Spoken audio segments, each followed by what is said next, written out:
What's going on, guys? Your boy Joey672 coming to you guys with a video right now. Kind of want to talk about some of the things, I want to talk about, the Philly sports writers and how they, really have, um, they put a lot of false information out, especially when they're watching the practices, the train camp, mini camp, whatever.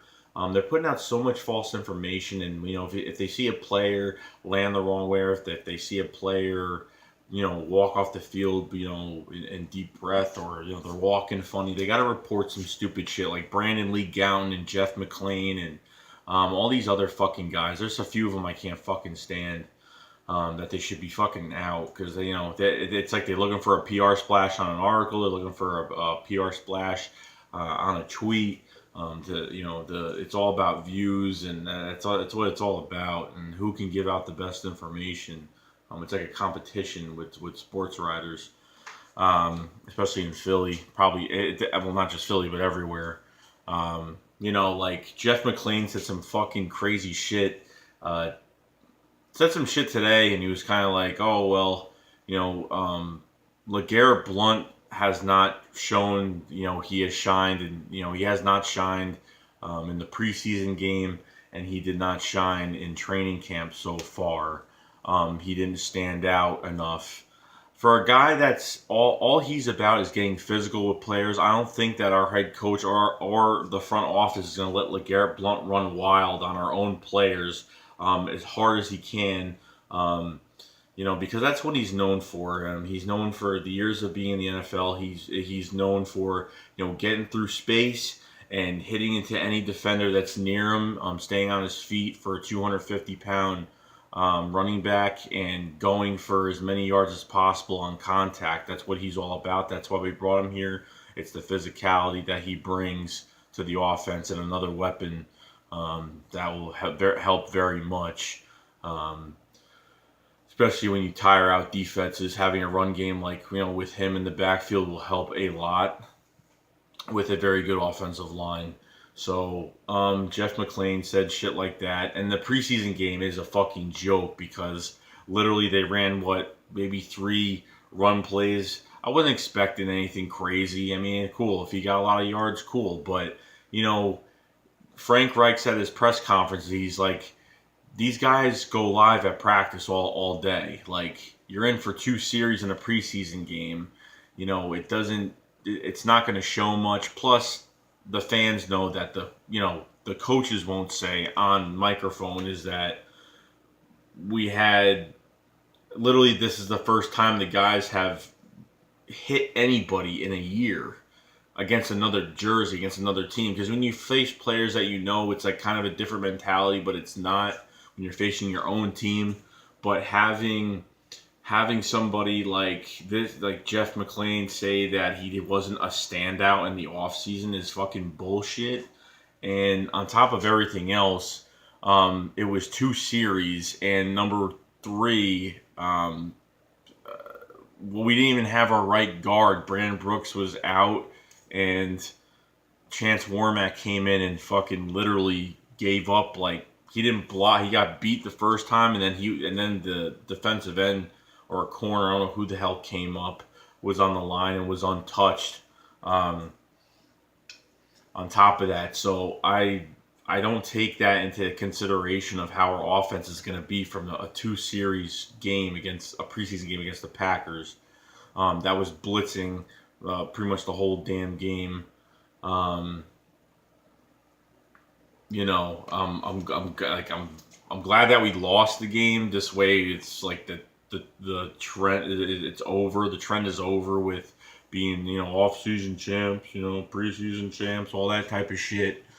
But at the same time, they're not going to let LaGerette Blount run wild and free at practice, start knocking people on their ass, start knocking them down, and you're not going to use his physicality 100%. They're doing other things with LaGerette Blount. They're putting him in the passing game as well, because I think he should go out for catches if Carson Wentz is scrambling, he needs to find a guy open, and if there's nobody open, just say LaGerette Blount's running and he's wide open, pass the ball to him. Got to work on, you got to wide receivers and tight ends and running backs from the Eagles have worked on scrambling drills. They have worked on actual scrambling drills. So if Carson Wentz is in trouble for some odd reason or he's escaping the pocket, and they work on the chemistry of the receivers getting to an open spot away from the defender, gaining separation, and looking for a ball coming their way, whoever it is.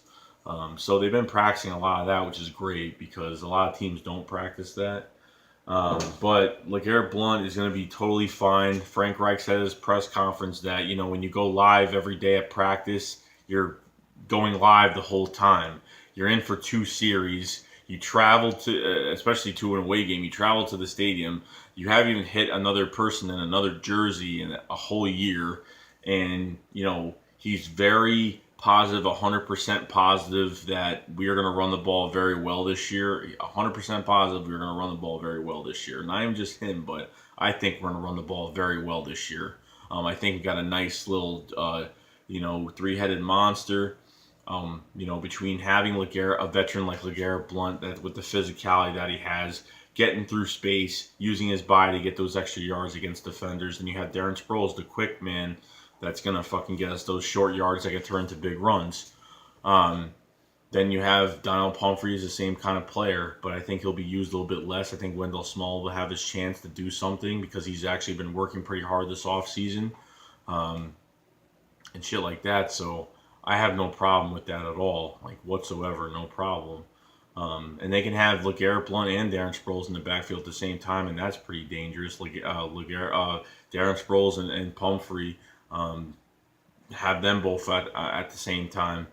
So the running back situation, it's a lot better than what we expected because, we got LaGerette Blount for free agency, and I'm glad he decided to come here and play for us, whether it's a year, 2 years, whatever. If he plays good this year, I wouldn't mind them signing him to a whole nother year if they want, but if they have a chance to get the running back of the future for this team next year, by all means, go ahead and get him. But that's far away, and I'm not worried about the draft next year. I'm worried about what's happening now, what moves we're making, and going forward into this season is what's really important and what matters most. So we're going to keep concentrating on what we're doing now than what we're doing next off season. When that time comes, we will find out. But just to get back to the Philly sports writers, I just can't stand any of them. They a lot of false information. They scare the fans. Earlier, I think, what was it, mini camp? I think Darren Sproles was walking off the field. He was kind of hobbling off the field real fast, and someone has to fucking tweet out, "Oh, Darren Sproles is walking off the field." He's not looking too good walking off the field, and everyone's like, "Oh, what the fuck happened?" You know what I mean? Stuff like that. Now, when you see people get taken out by stretchers or going ambulances, then that's a different story. But just talking about the running back situation in general, Deuce Staley's been a great running back coach, probably one of the best coaches on this team. He handles the running back situation well. He handles all his guys well, especially like a vet like Darren Sproles and LaGerette Blount to the mix now. Now with the release of Ryan Matthews, we get our $4 million, and now we have some cap, $12.6 million in cap. We actually have more cap now than we did before free agency. So I think we had like 12.2 million. Now we have back to 12.6 million, which is great cap in the situation that we're in right now, which is great. So we need as much money as we possibly can. But by next year, we're going to get rid of some pieces. We're going to have some young stars. It's a young team is on the rise. Okay, we're not going in free agency. We're not getting all these old guys, old washed up players either that didn't live up to their first round talent or they didn't. Or they just had a bad year last year. We're actually getting young guys. We're building our defense through the draft, and it's one of the best. I love it, and I've never gone through a draft where we're actually building a defense from the draft. We're not just signing a whole bunch of free agents. We're not just spending on a whole bunch of free agents and clogging up our cap because we're in win now mode. I think half of it right now is in win now mode and half of it is a rebuilding process. But the rebuilding process, it might not even take longer than we expect because the moves that Howie Roseman made this offseason is ridiculous. Ridiculous in a good way. And I know every Eagles fan apologized to Howie Roseman for all the shit talking we've done to him, that he should be gone. I think if Jared Goff was on this team, I think Howie Roseman would have been fired. He would have been out the door because he wanted either quarterback. I think Wentz was the choice, but if they had to take one, if they had to take both, then they would have took both. But building to the draft is entirely. I love it. I absolutely love it because we got very lucky this year. I understand that Sidney Jones has an Achilles injury. He'll be back in no time, probably by the end of the year or whatnot. He's gonna work his ass off.